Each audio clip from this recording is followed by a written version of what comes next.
Hi hello அனைவருக்கும் வணக்கம். இன்றைக்கி நம்ம என்ன பார்க்க போகிறோம் அப்படின்னா கம்பு பால் உருண்டை தான் பார்க்க போகிறோம். இது வந்து குலோப் ஜாமுனுக்கு ஈக்குவலான டேஸ்ட்டில் இருக்கக்கூடிய ஒரு ஸ்வீட் ரெசிபிங்க. அதுக்கு தேவையான பொருள் என்னென்னு பார்த்தீங்கன்னா, ஒரு கப் வந்து கம்பு மாவு. நம்ம கடையில் கம்பு வாங்கி அதை கழுவி காய வச்சு மிஷினில் அரைச்சி எடுத்துகிட்டு வந்து வச்சுருக்கிற கம்பு மாவு. அடுத்தது வந்து நாட்டு சர்க்கரையோ வெல்லமோ இல்லை வந்து பனங்கற்கண்டு இந்த மாதிரி எது வேணால் நீங்கள் போட்டுக்கலாம். நான் நாட்டு சர்க்கரை எடுத்து வச்சுருக்கேன் 3/4 கப்பு. தேங்காய் 1 கட் பண்ணி எடுத்து வச்சுருக்கேன். ஏலக்காய் தேவையான அளவு. இதுதான் நெய். இவ்வளோ தான் தேவையான பொருட்கள். வாங்க எப்படி செய்யுதுன்றதை பார்க்கலாம். அடுப்பில் ஒரு கடாயை வச்சுக்கிட்டு அதில் நம்ம தேவையான அளவு கொஞ்சமாக நெய் விட்டுக்க போகிறோம். அந்த மாவை வறுத்து தான் நம்ம செய்ய முடியும். கொஞ்சமாக நெய் போட்டுக்கலாம். அடுப்பை சிம்மிலே வச்சுருங்க, லோ ஃப்ளேமில். ஒரு பவுல் ஃபுல்லாக நம்ம வச்சுருக்க கம்பு மாவை வறுத்து எடுத்துக்க போகிறோம்.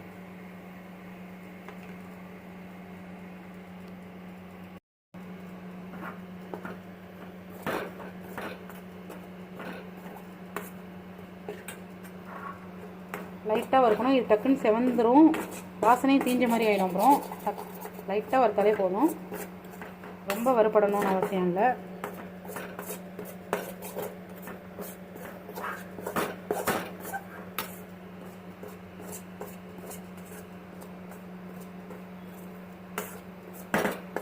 அவ்வளோதான், வறுத்தாச்சு. அடுப்பு ஆஃப் பண்ணியாச்சு. நம்ம லைட்டாக வாசனை வரும், அதுதான் வருந்த பதம், செவந்துடக்கூடாது. இதில் வந்து டேஸ்ட்டுக்கு கொஞ்சமாக சால்ட்டு, ஏன்னா மாவில் நம்ம உருண்டை பண்ண போகிறோம் அப்படின்னா டேஸ்ட்டுக்கு உப்பு இருக்கணும்ல.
இதில் கொஞ்சமாக 1/2 டீஸ்பூன் ஏலக்காய் தூள்,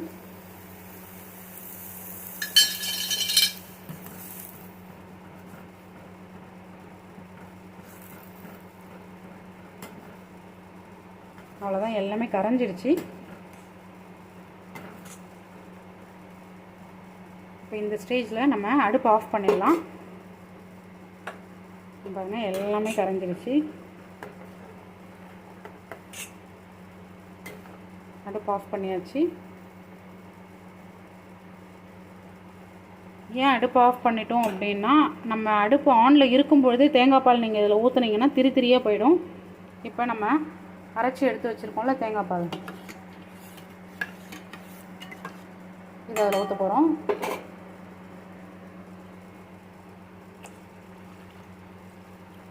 அவ்வளோதான். தேங்காய் பால் ஊற்றினதில் இந்த கம்பு உருண்டைகளை சேர்க்க போகிறோம். அவ்வளோதாங்க, நமக்கு சூப்பரான கம்பு பால் உருண்டை ரெடி ஆயிடுச்சு. கம்பு பால் உருண்டை பிடிச்சிருந்தா நீங்களும் இதே மாதிரியே ட்ரை பண்ணி பாருங்கள். லைக் பண்ணுங்கள், சப்ஸ்கிரைப் பண்ணுங்கள். பாருங்கள், சூப்பரான கம்பு பால் உருண்டை ரெடி ஆயிடுச்சு. நீங்களும் இதே மாதிரியே ட்ரை பண்ணி பாருங்கள்.